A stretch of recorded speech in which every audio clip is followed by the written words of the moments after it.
مجھے ایک بات بتائیں، آپ لوگوں کو فیمنزم کا پتہ ہے کہ نہیں؟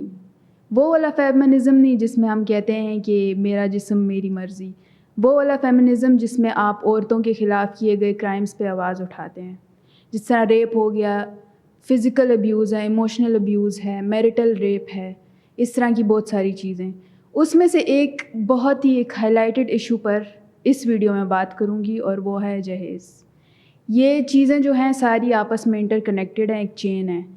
فرسٹ چیز کیا ہوتی ہے کہ ہمارے معاشرے میں، ایون ہمارے ماں باپ میں بھی شو آف کی ایک جو چیز ہوتی ہے وہ بہت زیادہ ہوتی ہے۔ چھوٹی چھوٹی چیزوں سے اٹھا لیں، اگر کسی نے آئی فون لے لیا ہے تو وہ اس کو اپنی پاکٹ میں نہیں رکھے گا، اس کو ہاتھ میں لے کے گھومے گا۔ جب تک کہ ایپل کا لوگو نظر نہیں آئے گا وہ سمجھتا ہے یہ بس یہ میں نے لے تو لیا، لیکن خود کو سیٹسفائی نہیں کرتے، سوسائٹی کو کرتے ہیں۔ Same is the case with ہمارے ماں باپ۔ اچھا 90s اور 80s میں ایسا ہوتا تھا کہ جو جہیز دیتے تھے دلہن کو تو وہ ایک ایگزیبیشن ٹائپ لگتا ہوتا تھا، اس میں ایک آنٹی آگے سب چیزوں کا دکھاتی تھی کہ یہ سوٹ ہے، یہ برتن ہے، یہ بلا بلا بلا واٹ ایور، جتنی بھی چیزیں ہوتی تھیں۔ ابھی وہ تھوڑا کم ہو گیا، لیکن جو شو آف والی چیز ہے وہ ابھی بھی ہے۔ جتنی بھی جہیز کی چیزیں ہوتی ہیں وہ آپ کی بیٹی کی خوشی کے لیے نہیں ہوتی، وہ معاشرے کو دکھانے کے لیے ہوتا ہے کہ دیکھو ہم نے اپنی بیٹی کو یہ دیا ہے۔ اچھا آپ کی بیٹی جب پیدا ہوتی ہے تو ماں باپ کو پیدائش سے یہ پڑ جاتا ہے کہ اب بیٹی پیدا ہو گئی، اب کیا کریں، اب تو اس کا جہیز دینا پڑے گا، اب شادی کرنی پڑے گی، اب ایجوکیشن اینڈ آل۔ جیسے کہ بیٹا پیدا کر کے ان کو بہت کوئی خطاب مل جائے گا۔ ہم نے بہت سارے ایسے بیٹے دیکھے ہیں جو ماں باپ کو گھر سے نکال دیتے ہیں، اولڈ ایج ہوم چھوڑ کے آتے ہیں۔ تو ابھی اس وقت میں آ کے جینڈر کا تو ایٹ لیسٹ ماں باپ کو نہیں سوچنا چاہیے کہ بیٹی ہونی چاہیے یا بیٹا ہونا چاہیے۔ اس طرح کی چیزیں اب بہت پرانی ہو چکی ہیں۔ جیسے کہ میں نے شروع میں کہا ہے کہ یہ ساری چیزیں انٹر کنیکٹڈ ہیں۔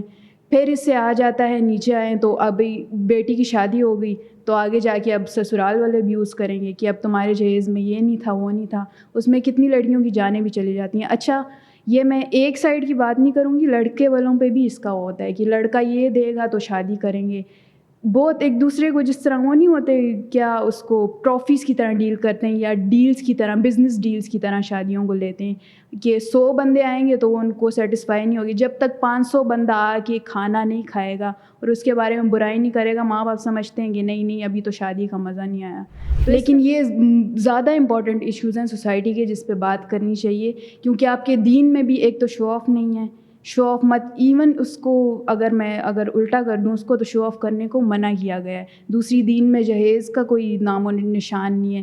یہ لوگوں نے اپنا کلچرل اور ٹریڈیشنز، یہ پرانے ٹریڈیشنز، کسی ایک بندے نے کہا کہ چلو شادی کریں گے اور جہیز دیں گے، تو تب سے چلتا ہوا آ رہا ہے۔ تو کپڑے بدل گئے اور لینگویج بدل گئی، سب کچھ ماڈرنائز ہو گیا، لیکن یہ کب ماڈرنائز ہوگا، کب لوگوں کی سوچ بدلے گی؟ تو میں چاہتی ہوں کہ جتنی بھی یوتھ ہے وہ اپنے ماں باپ کو پہلے سمجھائیں، یا اپنے رشتہ دار کو۔ چینج جو ہے وہ گھر سے سٹارٹ ہوتا ہے۔ تو ہماری جو نیکسٹ جنریشن ہے، اگر ہم ایجوکیٹڈ ہوں گے اس بات پہ، تو ہماری آنے والی جنریشن بھی آئی ہوپ کہ وہ ایجوکیٹڈ ہوگی۔